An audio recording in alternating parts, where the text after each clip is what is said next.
Okay, move on tayo dito na. Another example, another problem, number 2. 70 plus 6 is equal to negative 2. So, anong gagawin natin? Again, maglilipat tayo sa kabila, no?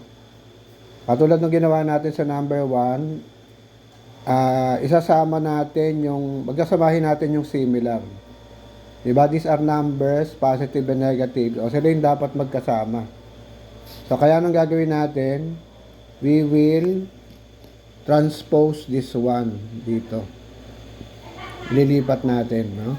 So, ano matitira sa left side? Ang matitira sa left side is 70. Diba? Equals, negative 2, ililipat mo yung positive sa other side. It will become, again, ano mangyayari? No? So, maiwan yung 70 sa left side.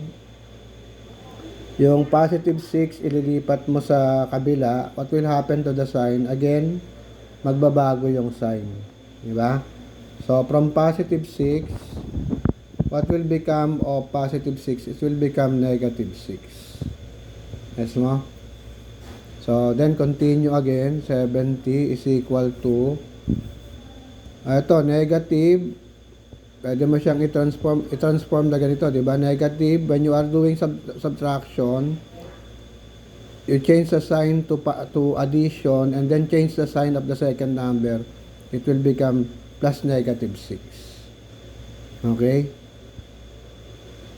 Gets mo? So, continue uli. 70 is equal to negative 2 plus negative 6. Okay, it is negative 8.